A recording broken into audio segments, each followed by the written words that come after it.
diferencia entre nacionalidad y ciudadanía, etcétera, etcétera. ¿Cuáles son las preguntas de examen normalmente? Primero, el concepto de nacionalidad. Esto tiene que ver, obviamente, con el concepto de nación, que ya dimos también, ¿verdad?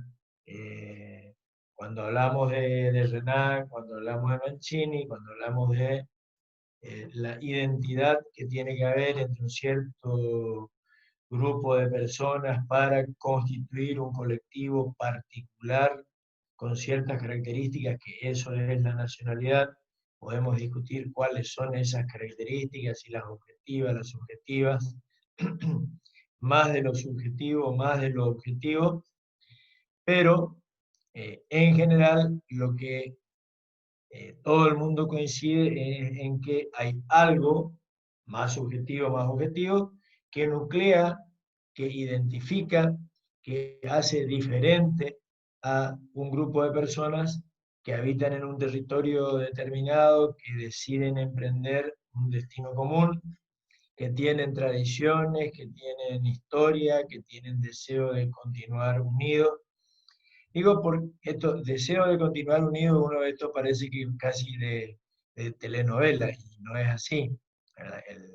La frasecita esta, el haber hecho grandes cosas juntos en el pasado y querer hacerlas todavía en el porvenir, como decía Renan, no es una frase romántica, sino es una descripción de la realidad. ¿Cuál es la contracara o la antítesis en todo caso de este concepto? Es la secesión. No queremos más vivir unidos en un mismo estado, no nos sentimos identificados, no creemos que tengamos un destino común y queremos separarnos. Sí, si ustedes quieren hacer un parangón con entre la vida de las naciones, la vida de los estados y la vida de las personas humanas, nos queremos divorciar. Hasta aquí llegamos y desde aquí no queremos más. El mejor ejemplo, hay 2000 ejemplos de secesión, y si quieren el último, aunque no es un Estado-nación, ¿verdad? Pero es salir de una asociación que hemos constituido mediante una determinación política de querer hacer cosas juntos, el Brexit. La Unión Europea adoptó, la incorporó, Gran Bretaña quiso formar parte de la Unión Europea, el Reino Unido, digo, y formó parte de la Unión Europea. Tomó la decisión política de afrontar ciertos riesgos en común y de vivir una vida juntos. Una vida que implica lazos económicos, lazos políticos, compromisos, y ahora se quiere separar. Esto de una unión más amplia. Y si quieren ustedes movimientos que existen en toda Europa, los catalanes, por ejemplo, los vascos, estaban mucho más en los medios, en la picota, incluso, ustedes saben, durante mucho tiempo, ahora, gracias a Dios, ya no por ahora, con el uso de la violencia, la independencia del País Vasco fue buscada por los vascos durante mucho tiempo. La sigla ETA, hace rato que no aparece en las noticias, fue durante muchos años, décadas, le diría yo, en Europa, símbolo de la decisión del pueblo vasco, de parte del pueblo vasco, de querer independizarse aún mediante el uso de la fuerza del resto de España. Todos los avatares, las idas y vueltas que tiene y que tuvo y que va a tener todavía, la decisión de buena parte de los catalanes también de separarse de la Unión Europea, perdón, del Reino de España. Y por otra parte, fíjense, está en debate, y esto es parte de la complejidad de la cuestión, si el que se separa, vamos a suponer Cataluña, se separa y cómo se separa del Reino de España, que es un Estado miembro de la Unión Europea, si a Cataluña sola la van a dejar entrar a Bruselas, a la Unión Europea. Bueno, todo esto que estuvimos diciendo y que hablamos es en referencia al colectivo nación, al colectivo Estado, ¿verdad? A lo que somos en conjunto. Ahora, aquí vamos a ver, cuando hablamos de nacionalidad, las relaciones que tiene cada individuo, cada miembro de ese conjunto con el conjunto mismo.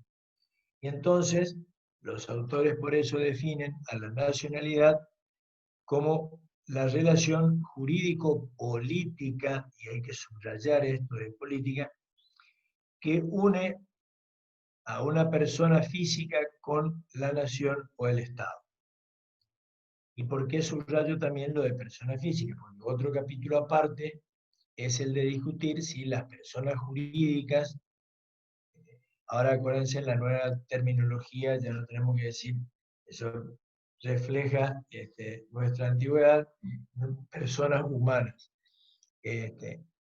La persona jurídica, las sociedades, no tienen en principio nacionalidad, y está discutida la nacionalidad en el derecho internacional, les digo, y ahora se podría dar una vuelta de tuerca, no creo que tengamos tiempo para eso, sobre la actualidad de ese tipo de vínculo jurídico que puede o no tener en un momento en el que el rol de las entidades transnacionales, de las empresas que no están situadas o tienen asiento en una multitud de estados, no están identificadas políticamente, incluso política y jurídicamente con ninguno en particular, que operan a un nivel auténticamente transnacional, es muy importante y presenta toda una problemática. Pero aquí nos vamos a reducir al tema de la persona humana.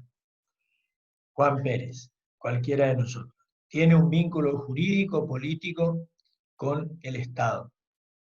Con el Estado también como persona jurídica. Ese vínculo jurídico, la primera pregunta que se hace es cuál es el origen de ese vínculo jurídico.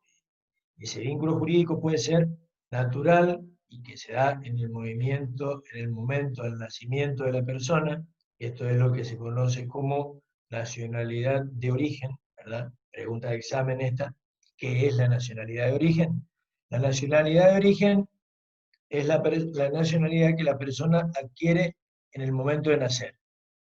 O sea, no hay aquí ningún acto de voluntad de la persona. Simplemente cuando nace, el derecho le atribuye a esa persona, después de muchas luchas, ¿verdad? Y la evolución del derecho y de llegar al principio de que toda persona tiene derecho a una nacionalidad, y que se hizo absolutamente universal el principio el derecho a la nacionalidad de las personas, para que no haya justamente, después lo vamos a ver, apátridas, o sea, personas circulando en el mundo, que de hecho las hay, en el caso de los refugiados, ocurre y ocurre a esta altura, son millones de personas las que están en esa situación, pero en principio lo que el derecho internacional quiso y lo logró es que se haga universal el principio de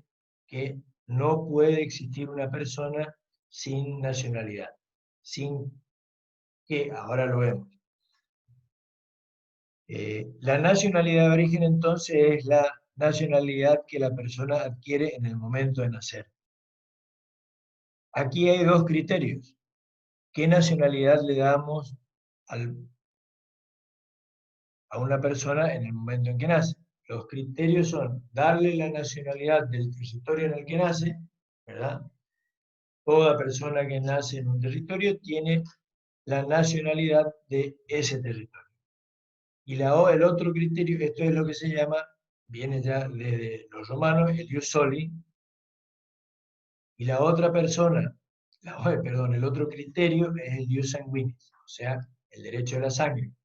Toda persona tiene en el momento de nacer la nacionalidad de sus padres. Entonces, estos son los dos criterios. ¿Qué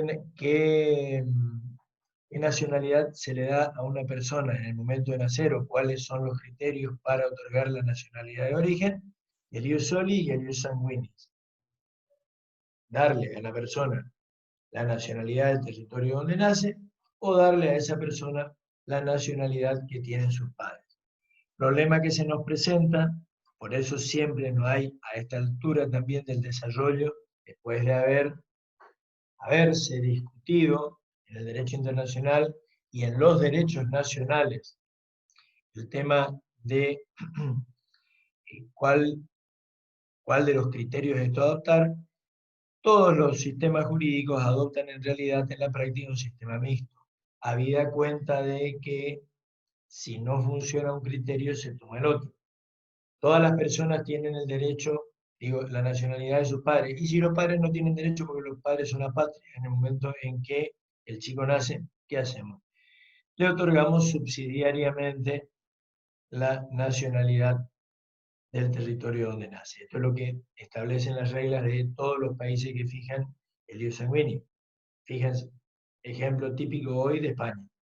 Si quieren, adopta el ius sanguinis, que tiene inmigrantes, que obviamente tienen hijos y que muchas veces no tienen ninguna nacionalidad que pueda expresarse, porque están en un estatus o porque su estado se disolvió. Piensen en el momento en que España o cualquiera de los otros países de Europa recibía y recibieron, hay miles de personas que emigraron en los 90, no hace tanto, con la guerra civil en Yugoslavia, con la disolución de Yugoslavia, que tenían la nacionalidad yugoslava.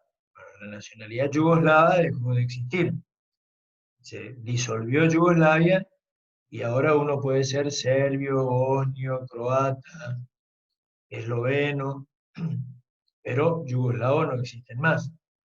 Entonces, todas esas personas que salieron siendo yugoslavos de Yugoslavia, no adquirieron ninguna de las nacionalidades de los nuevos estados que se formaron, son apátridas, no tienen nacionalidad. Luego, sus hijos, si aplicamos el ius sanguinis, no tienen cómo referirse o referenciarse con la nacionalidad de sus padres. ¿Queda claro esto? Muy bien.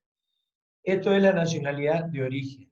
La nacionalidad de origen, repito, es la que la persona adquiere en el momento de su nacimiento. Y puede ser la del territorio donde nace o la de la nacionalidad de sus padres. La otra nacionalidad es la nacionalidad adquirida o por adopción. Y ahí hay una serie de posibilidades distintas, de que la ejerza el mismo individuo al llegar a determinada edad, la opción fijada en nuestro derecho, ratificando lo mejor la condición ya de la nacionalidad de origen por criterio de nacionalidad, o lo más común, la adopción de una nacionalidad por una decisión propia de una persona adulta capaz que decide nacionalizarse, como solemos decir, es decir, adoptar la nacionalidad del territorio donde vive. Y ahí hay una serie de requisitos que para el término jurídico que también denota la antigüedad de la cuestión es la naturalización. Uno, para naturalizarse, todos los estados, para otorgarle la nacionalidad, todos los estados requieren de esa persona determinados requisitos. ¿Cuáles son esos requisitos? Y varían de acuerdo a cada estado, pero normalmente hay una serie de requisitos que todos los estados tienen. ¿Cuál es el primero? El primero es, y después vamos a volver al porqué de todas estas normas, porque todas estas normas tienen un sentido, ¿verdad?, que tienen que ver con el concepto mismo de nacionalidad. Lo primero que todos los estados les piden para otorgar la nacionalidad es la residencia, un determinado tiempo de residencia, que en algunos estados es más, que en otros estados es menos, pero todos los estados del mundo le piden como requisito que residan en el país. Y esto no tiene nada que ver con, me preguntaban ayer justamente, en una parte ahí, en un off, de un programa de televisión el caso de Uruguay, la residencia. Digo una postilla porque en una de esas a algunos se le ocurre. Cualquier cosa que quieran preguntar, como siempre, abren el micrófono y pregunten, interrumpan nomás, ahora que me acuerdo. El caso de Susana Jiménez en el Uruguay, o lo que está promoviendo Uruguay. Uruguay está promoviendo residencia fiscal, que es otra cosa, ¿verdad? Que uno pueda ir a vivir al Uruguay sin hacerse uruguayo, sin adquirir la nacionalidad uruguaya, pero adquiere el domicilio fiscal en el Uruguay, cosa que a mucha gente le interesa por cuestiones impositivas.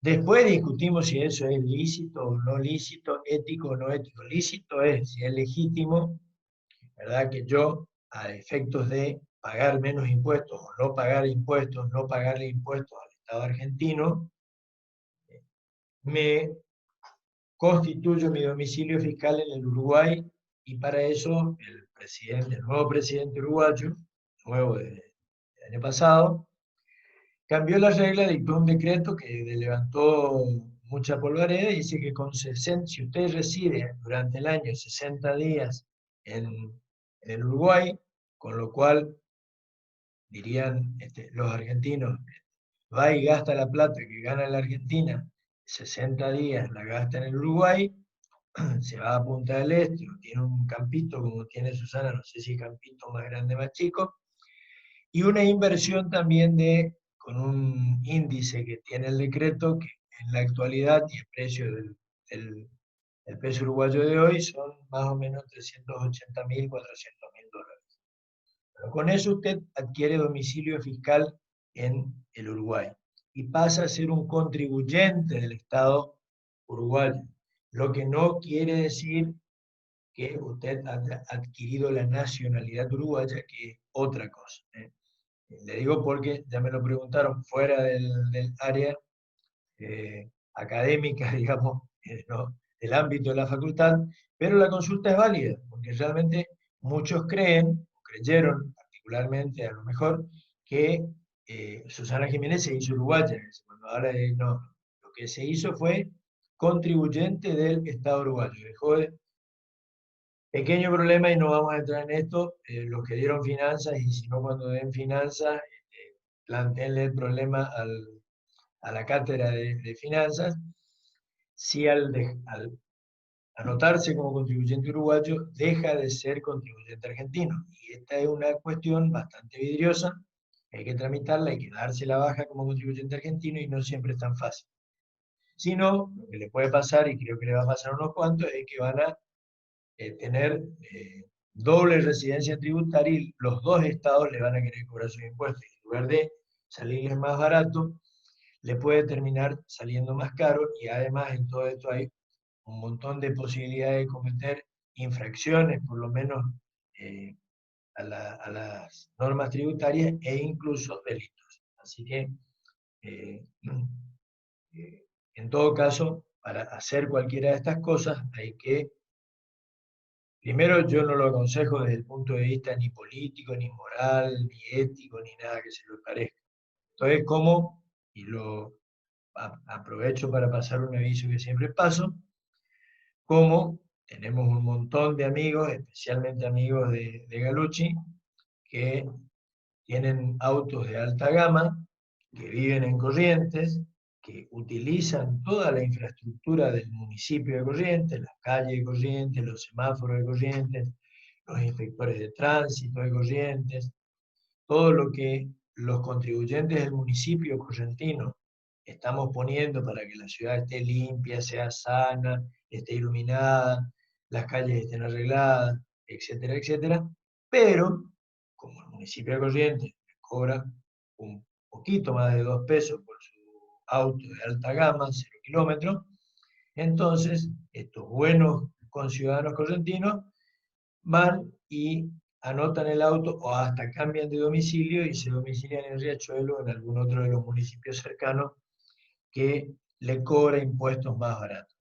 Y de paso también, otra ilegalidad vinculada a esto, pueden sacar el carnet de conductor teniendo un choclo de multas acá porque no se pasan las informaciones. Esto estaba en revisión, no sé, pero hasta hace poco se podía, ¿verdad? Entonces, me domicilio en Riachuelo, pongo mi auto en Riachuelo y saco mi carnet en Riachuelo. Total que acá tengo, crucé semáforos en rojo, estacioné donde no debía, pasé en exceso de velocidad, etcétera, etcétera. Y como acá no me van a dar el carnet, me busco un municipio que tenga normas más laxas y me otorgue el carnet siendo yo un infractor consuetudinario. ¿Qué tiene que ver esto? Ustedes dirán, este tipo está hablando del cohete, que es lo que mezcla el, el domicilio fiscal, la, la, este, el fraude a la ley. El fraude a la ley, entre paréntesis, cuando lleguen a derecho internacional privado, sobre todo, esto es un capítulo de derecho internacional privado, se centra en estas cuestiones, el fraude a la ley, cuando yo elijo posicionarme en mi relación con un Estado precisamente para evadir las consecuencias legales que en el otro Estado son lógicas.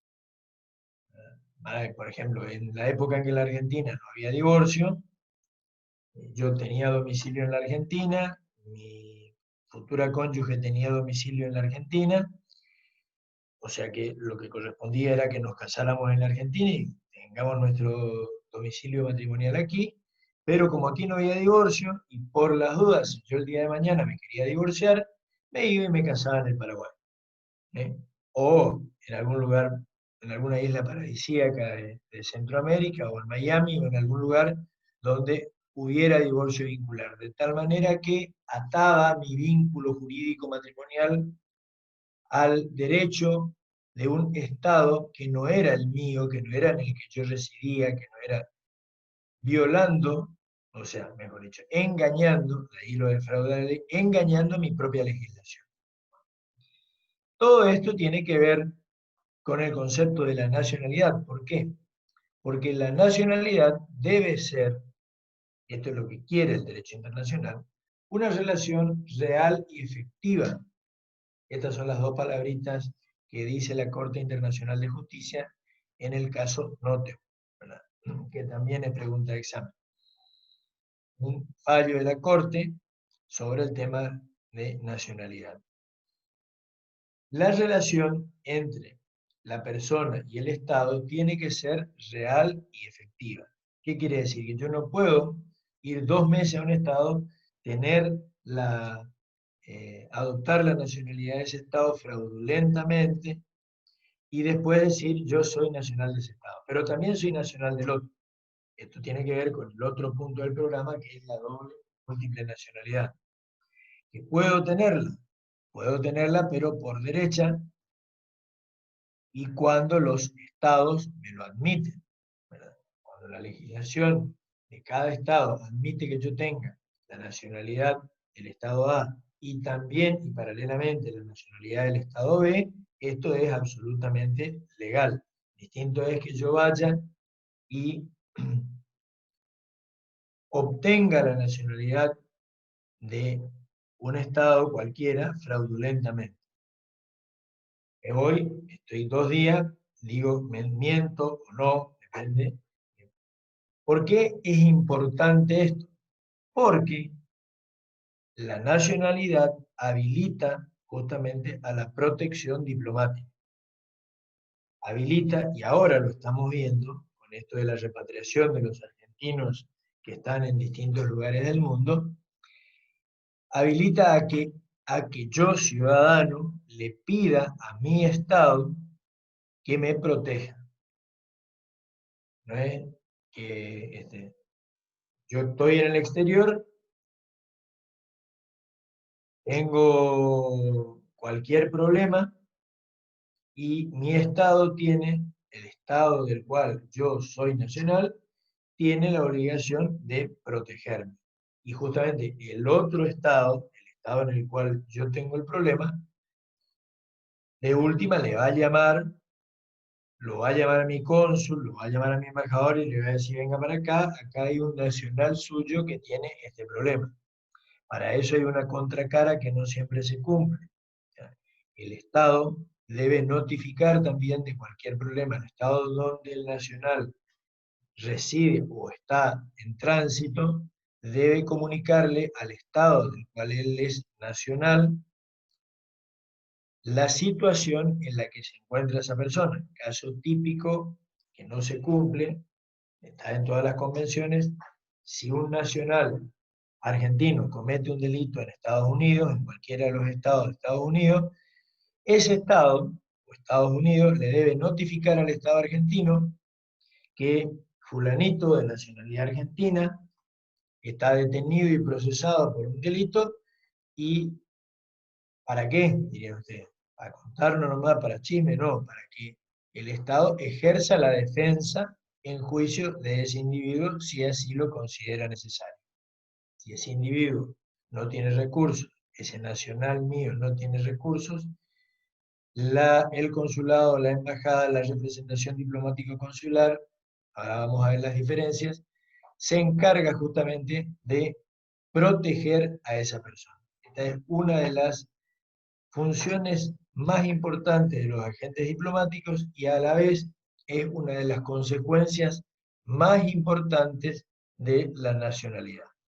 El derecho de la persona a que su Estado lo proteja y el deber del Estado de proteger a sus nacionales. Y esto va más allá de claro, si a uno le toca la mera defensa, por ejemplo, en un proceso penal. Abarca la representación, y esto ha dado origen a una serie de cuestiones, y da todavía, obviamente, la protección diplomática, en un capítulo aparte, la defensa de los intereses de no solamente las personas humanas, sino las empresas, es la protección diplomática. La protección diplomática es todo un capítulo del derecho internacional si los estados, sobre todo los estados más poderosos, tenían derecho a emplear la fuerza para proteger los derechos de sus nacionales, cosa que está emparentada con el principio de no intervención. Justamente, puedo intervenir yo en los asuntos internos de un estado en función de cumplir con mi deber de protección diplomática, un nacional mío, una empresa de mi bandera, que es afectada por las políticas de un Estado local. ¿Hasta dónde llega mi obligación, por un lado, y mi deber con respecto a la persona y mi deber con respecto al Estado en el cual está esa persona, mi deber de respetar el principio de no intervención, para meterme y observar las conductas de ese Estado con relación a mi nacional? Está clarito, en un proceso penal está perfectamente tabulado, normado, cuál es la intervención de el defensor, qué es lo que puede hacer, obviamente no hay problema. Ahora, y en el tema económico, ¿hasta dónde puedo llegar con los buenos oficios? ¿Hasta dónde puede llegar un embajador, un cónsul de un Estado para plantear cuestiones en defensa de los intereses de una empresa de su origen? En la antigüedad y en la actualidad también, aunque no tan desembosadamente, se llega hasta la amenaza del uso de la fuerza. Ustedes me dirán, ¿y dónde? Y miren Venezuela.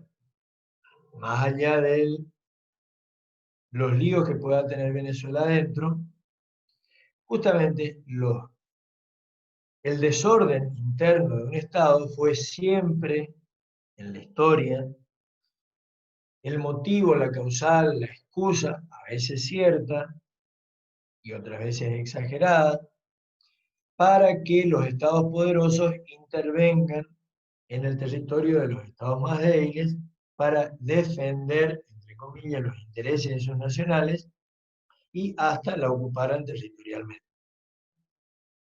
No sé si llegamos a dar, Luchi, la doctrina Monroe y la doctrina Drago. Algo dimos de la doctrina Drago y Monroe. pero sería ideal repetir o Bueno, repasar. eh, ahora vemos eso. Digo, la protección diplomática entonces alcanza y tiene sus límites en los derechos y en la soberanía del Estado local. Hasta dónde yo me puedo meter en otro Estado y hasta dónde me lo permitan las leyes de ese Estado. Lo demás es intervención.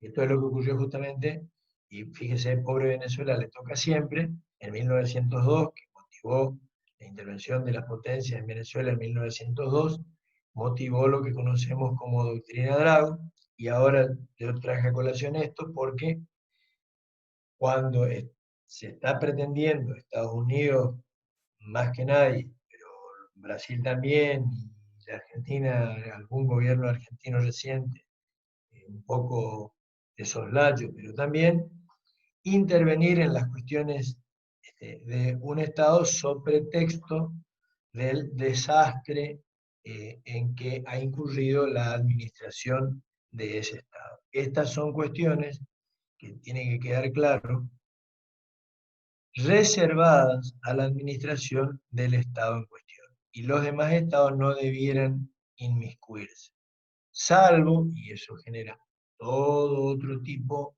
de discusiones y una problemática muy compleja, la violación de los derechos humanos, hasta dónde los demás estados deben tolerar, y eso también está presente en el caso de Venezuela, hasta dónde los demás estados y los organismos internacionales deben tolerar o deben ser impasibles, digamos, mirar desde lejos sin intervenir, cuando en un territorio se están violando gravemente los derechos humanos. Y esto, como todos lo sabemos, se presta para las dos cosas. Primero, para pecar por exceso o pecar por defecto. Que no haya nada o haya poca violación a los derechos humanos, la cosa no sea tan grave, y yo utilice eso como excusa para inmiscuirme en las cuestiones internas del Estado, o al revés, que la situación sea un verdadero desastre, y yo porque no me conviene, o porque me conviene que siga la, la situación ambigua o la discusión en ese Estado, de tal manera de beneficiar mis intereses en el largo plazo, que esa situación conflictiva de ese Estado termine o me resulte conveniente a mí, porque lo que me interesa no es que la situación se solucione, sino justamente que la situación siga lo más complicada posible. ¿Se entiende? Todo esto, de lo que estamos hablando hace 10 minutos, tiene su raíz en el concepto y en el ejercicio de la nacionalidad. Es mi pasaporte o mi DNI que me relaciona, mi documento que me relaciona con un Estado-nación, el que obliga a ese Estado-nación a protegerme y el que me da a mí derecho a requerir la protección diplomática del Estado en particular. A ver.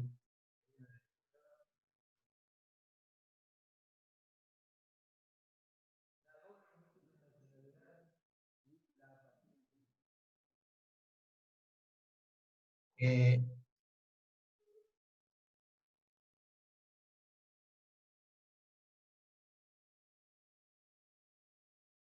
en esta unidad le sacamos en otra el tema de la extradición o eliminamos el programa de extradición. No, no, no, extradición está y se había hablado de extradición cuando vimos en la unidad 1 el derecho penal internacional. Sí, pero no estoy viendo acá la extradición. ¿Está bien nuestro programa transcripto acá? Sí, Sí, se nos en el perdió extradición. a ver, Los extranjeros, conceptos generales, admisión, deberes, expulsión, pero extradición no tiene.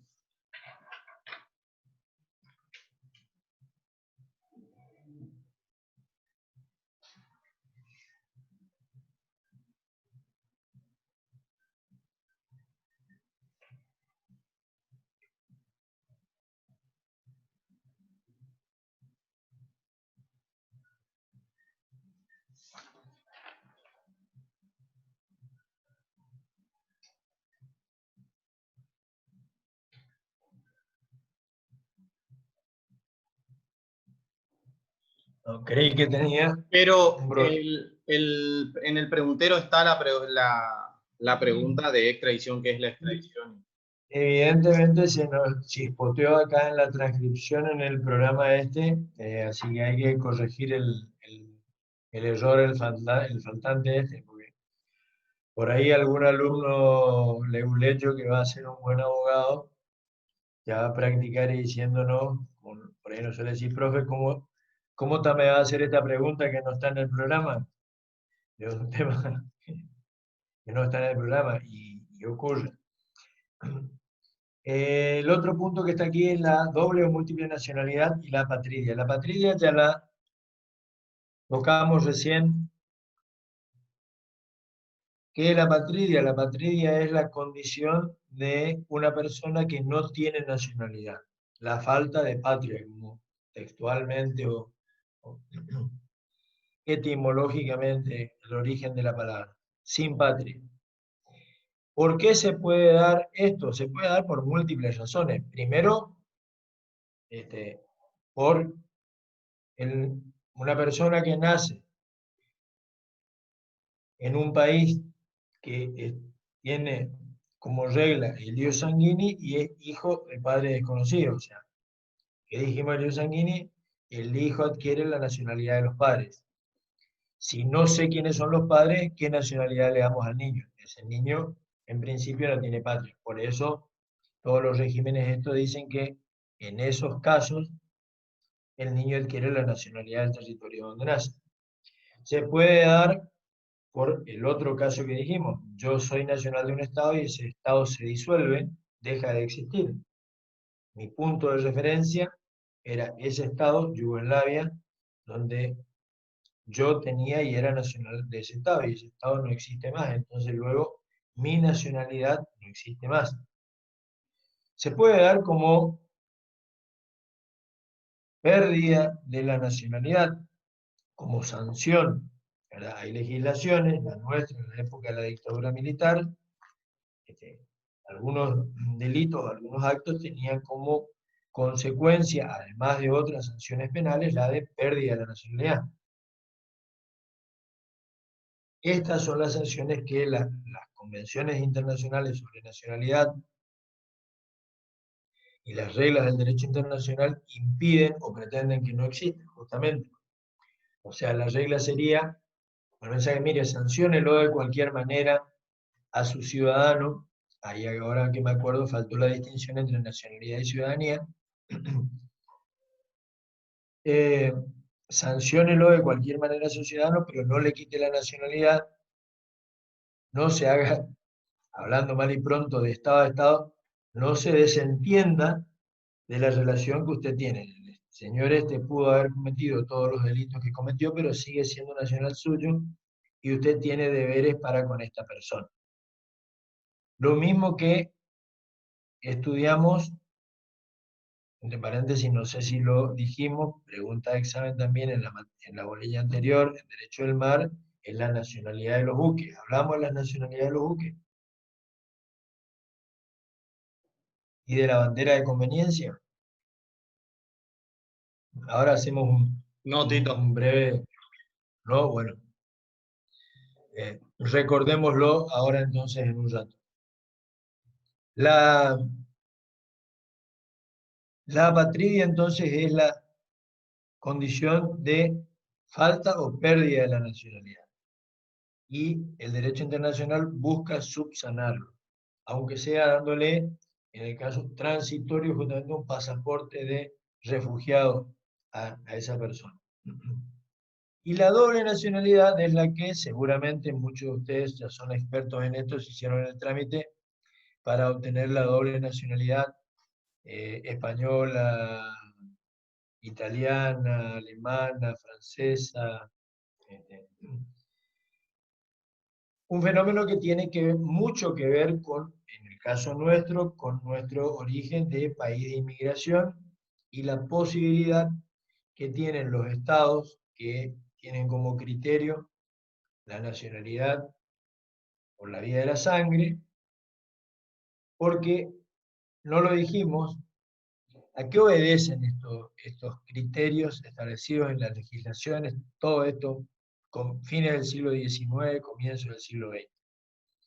¿Quiénes son los estados o cuáles son los estados que establecieron un criterio y cuáles son los estados que establecieron el otro criterio? ¿Y por qué? Y los que establecieron el criterio del ius sanguinis son los estados de emigración, los países europeos. Que piensen ustedes, Italia, Francia, España, Alemania, de donde vinieron todos nuestros abuelos, tatarabuelos.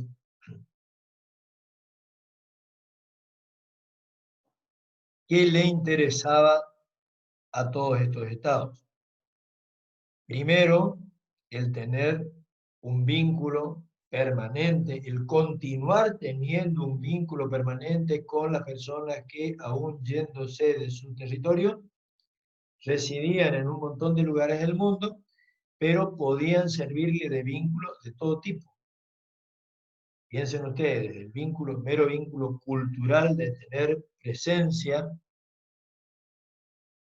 simbólica y real, simbólica pero real, de los valores, el idioma, la cultura de ese estado en cualquier lugar del mundo. Y después, para que relación.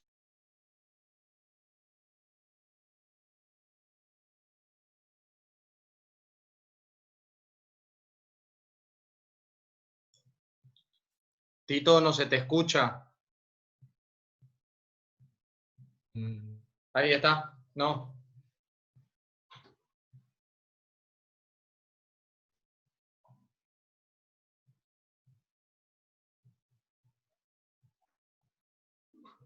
No se te escucha, Tito. No.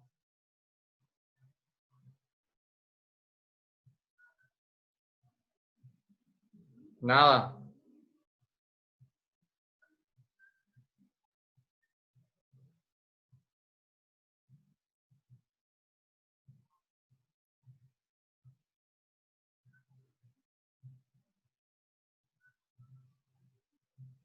Nada. Ah, yo nomás no te escucho. ¿Se escucha? Bueno, perfecto.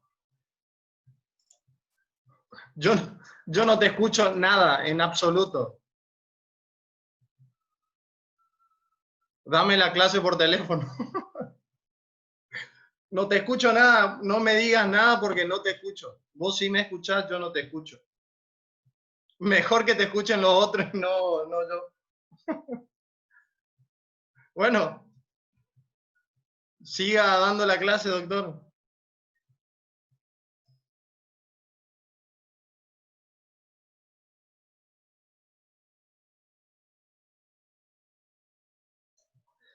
Se está grabando la clase. Quédense tranquilos.